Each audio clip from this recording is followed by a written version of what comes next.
My boyfriend demanded that I cut off all my male friends and quit my job because a woman should only have eyes for her man.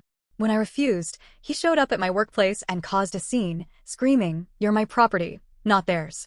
As security dragged him away, I pulled out my phone and said, "Hope you enjoy watching yourself go viral." I met Ryan through a mutual friend about a year ago. He was charming, always knew what to say, and had this way of making you feel like the most important person in the room. At first, everything seemed perfect. In the beginning, he was thoughtful, sweet, attentive, the kind of guy who would text good morning and good night without fail. He'd surprise me with my favorite coffee, open doors for me, and always made me feel like he had my back. It felt safe, secure. Then, little things started happening. At first, it was the harmless kind of jealousy. "Do you really have to go out with them tonight?" he'd ask when I made plans with friends. I brushed it off. Every couple deals with a little jealousy, right? Then it was, "You talk about your coworkers a lot. Do any of them have a thing for you?" That one made me laugh. But Ryan didn't laugh with me. One night, we were watching a movie at his place when my phone lit up. It was a message from Jason, a coworker, asking if I could switch shifts. Ryan's whole mood changed. His arm, which had been resting casually around my shoulders, tightened. He picked up my phone, turned the screen toward me, and said, "Who the hell is Jason?" I frowned. "My coworker. He needs someone to cover for him." Ryan didn't hand my phone back. Instead, he kept staring at the screen like it had personally offended him. "You didn't tell me you had a coworker named Jason." I sighed. "I work with a lot of people, Ryan. I don't report every name to you." That was the first full-blown argument. It ended with him apologizing, saying he just didn't like the thought of other men having access to me. I should have seen it for what it was. But I was in too deep. A month later, he started making comments about my job. "You don't have to work, you know," he said one night while I was getting ready for bed. I laughed. "Of course I have to work. I make enough for both of us." I turned to face him, thinking he was joking. "Ryan, we don't even live together." He shrugged. "So? We will someday. Why not get used to it now?" "I don't want you around other men every day." That one stopped me cold. "This is my job," I said. "I've worked my ass off to get where I am. I'm not quitting because you don't like that I have coworkers." His jaw clenched. "It's not about that. I just don't think it's appropriate for a woman to be surrounded by men all the time. A woman should only have eyes for her man." I stared at him. "Are you serious?" He crossed his arms. "Yeah. I don't like you being around other men. And I don't like you talking to them either." "That's not how relationships work," I said, forcing myself to stay calm. "You don't get to control who I work with or who I talk to." Ryan didn't yell. He didn't scream. He just looked at me with this cold, disappointed expression and said, "I thought you loved me." That was his favorite trick. Guilt.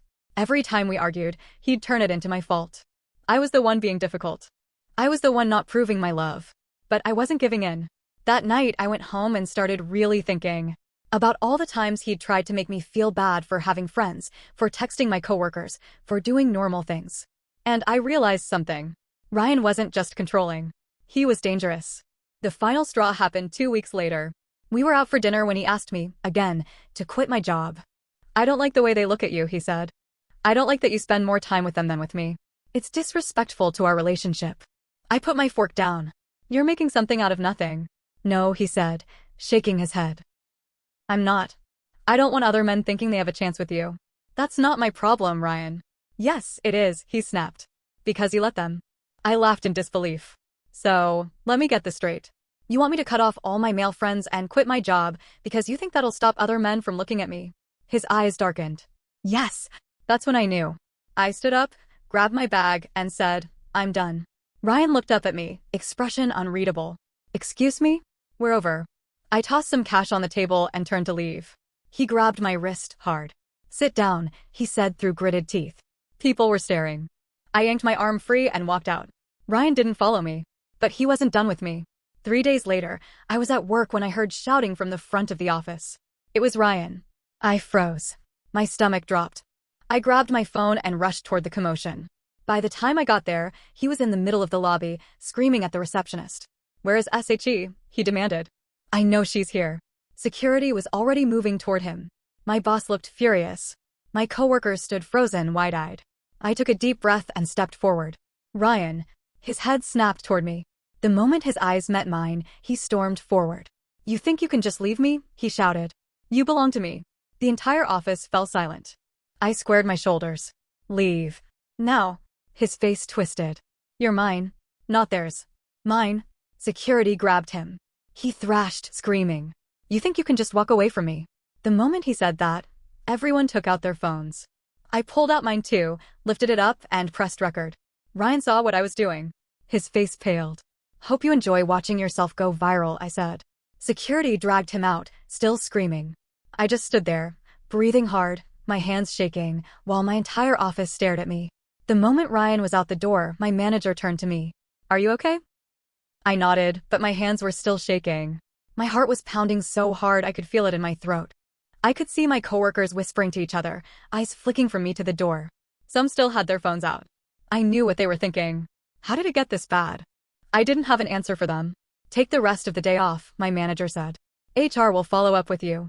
I grabbed my stuff and walked out, feeling every pair of eyes on me as I left. As soon as I got in my car, my phone started blowing up. Missed call, Ryan, 14, new voicemail, 3, text message, Ryan, pick up the phone, * another text. I swear to God, you're ruining my life. Take that video down now. The video. I hadn't even posted it yet. But the moment he saw me recording, he knew what was coming. And he was scared. I stared at my screen, my thumb hovering over the messages. Then I blocked his number. I wasn't dealing with his rage today. Instead, I opened my camera roll and replayed the footage. Ryan's screaming face filled my screen. You think you can just leave me? You're mine. I exhaled slowly, then uploaded it to Reddit. I went home and stayed off my phone for the next few hours. I needed time to breathe, to process. I curled up on my couch, exhausted. Then my friend Mia called. Oh my God, she said the second I answered. Your video is blowing up. I sat up. What? It's everywhere. Twitter, TikTok, even Instagram. Someone reposted it, and now everyone's talking about it. I unlocked my phone. 10,000 notifications. I opened Reddit. My post had exploded. 10K upvotes. 15K comments. I scrolled through them, my stomach twisting. Holy SHT, this dude is insane. Please tell me you're pressing charges. * Men like this don't just stop. Be careful. He's a walking red flag factory. You need a restraining order ASAP. I switched to Twitter. My video had been shared by a bunch of big accounts. The caption? PSA, if a man ever says you're my property, run. It had over 1 million views. Ryan was officially internet famous. That night, I got a call from an unknown number. I let it go to voicemail. 30 seconds later, another call. Then another. Then a text. Unknown number? You think this is funny? You're ruining my life. * another text. Take the video down. Now. I felt a chill go down my spine. Ryan was losing control. And when men like him lose control, they get dangerous. I didn't respond. I blocked the number. Then I texted Mia. Me, can I stay at your place tonight? Mia, of course. Get here ASAP. I packed a bag and drove straight to her apartment. The next morning, Mia shook me awake. Someone's outside. I bolted upright. What? She pulled the curtain back just enough for me to see. A car was parked across the street. Ryan's car. He was sitting in the driver's seat, staring at the building. I felt like I couldn't breathe. Mia grabbed her phone. We're calling the police. I didn't argue. We called. We reported him. An officer came, but by the time they arrived, Ryan was gone. The next day, I got a text from an old coworker of Ryan's. Sarah, former coworker, your ex just got fired. I blinked at the screen. Me, seriously? Sarah, yeah. The company saw the video. They said they don't employ abusers. He flipped out and trashed his desk before security dragged him out. I should have felt relieved. But instead, my stomach sank. Ryan was unemployed now. Nothing to lose. Now he was really dangerous. And I had a feeling this wasn't over. I didn't go home that night. I stayed at Mia's, and even though I tried to sleep, my mind wouldn't let me. Every time I closed my eyes, I saw Ryan's face, twisted in rage, screaming that I was his. Sometime around 3 a.m., my phone buzzed. Unknown number? You really think you won? I sat up so fast I nearly fell off the couch. Another message came through. You have no idea what's coming.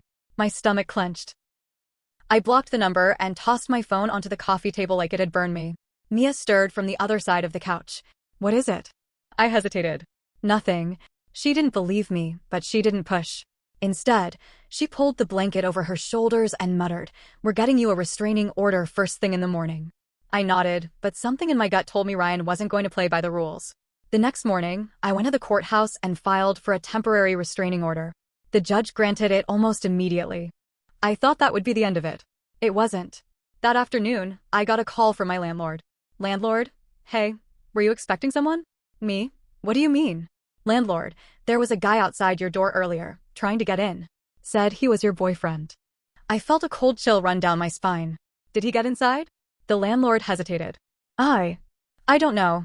I called security, but by the time they got there, he was gone. I grabbed my keys. I'm coming home. Mia tried to talk me out of it, but I needed to see for myself. I needed to know if he'd gotten in. I arrived at my apartment and immediately saw it. My front door was slightly ajar. He'd been inside. I pushed the door open slowly. The place looked fine at first. Nothing broken, nothing missing. But then I stepped into my bedroom, and my stomach dropped. My bed was unmade, like someone had been sitting on it. My closet doors were open. And on my dresser, right where I kept my perfume bottles, was something that hadn't been there before. A single rose. I backed out of the room, my breath coming in short gasps. I called the police with shaking hands. The police arrived quickly. They searched the apartment, but Ryan was long gone. Then they checked the security footage. And that's when I saw it. Ryan had been standing outside my door for 2 hours before my landlord saw him. 2 hours. Just standing there. Waiting. And then, the worst part. When he finally got in, he didn't trash the place. He didn't steal anything. Instead, he walked straight to my bedroom. Sat on my bed. Opened my closet. Went through my things.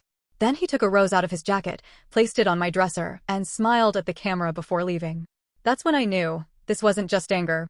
This was obsession. 2 days later, I got a call from a number I didn't recognize. Against my better judgment, I answered. Hello? A woman's voice came through.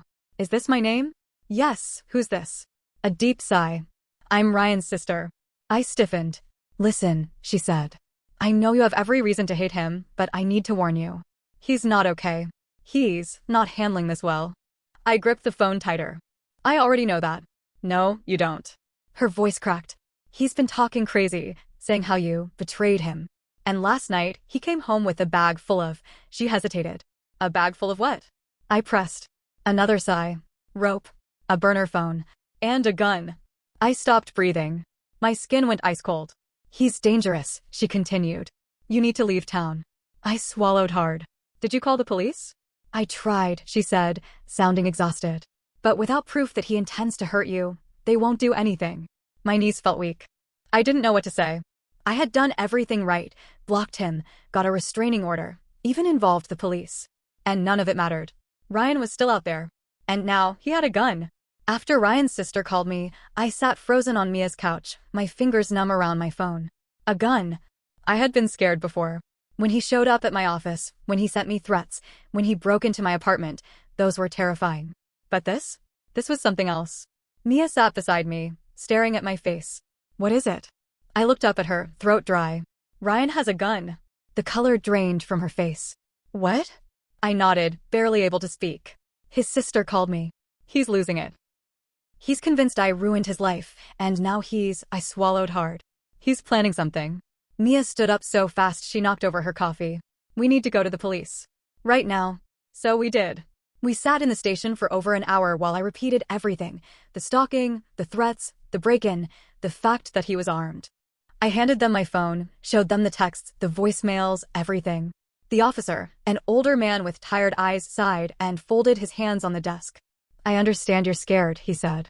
But technically, he hasn't committed a crime. I just stared at him. Mia leaned forward, voice sharp. Are you serious? He broke into her apartment. But he didn't steal anything. He didn't physically hurt you, the officer said. And buying a gun isn't illegal. I felt sick. So I just... Wait until he does something? The officer looked at me with something almost like sympathy. We can't arrest someone for what they might do. I wanted to scream. Mia slammed her hands on the desk. If she ends up dead, will that be enough proof for you? The officer sighed. Look, we'll send a patrol car past your apartment. And if he shows up again, then we can do something. That was it. That was all they could do. 2 nights later, I woke up to my phone buzzing. I almost didn't check it. But something in my gut told me to. It was my doorbell camera app. Motion detected at your front door. I opened the live feed. And there he was. Ryan, standing at my door, holding something in his hand. A dark shape. Small. Sleek. A gun. I couldn't breathe. I grabbed Mia's arm. He's at my apartment. Her eyes widened in horror. We're calling 911. My hands were shaking so bad I could barely dial. The dispatcher picked up immediately. "There's a man outside my apartment with a gun," I whispered. "His name is Ryan, last name. I have a restraining order against him." The dispatcher's tone sharpened. "Stay on the line. Officers are on the way." I watched the screen in horror. Ryan paced back and forth, his free hand running through his hair. His lips were moving, but I couldn't hear what he was saying. Then he rang the doorbell. Once, twice. Then he leaned in close to the camera. "Open the door," he murmured. "I just want to talk." I felt like I was going to throw up. Then, flashing lights. Sirens. Ryan's head snapped up. He saw the police cars and took off running. The screen went black. They caught him 3 blocks away.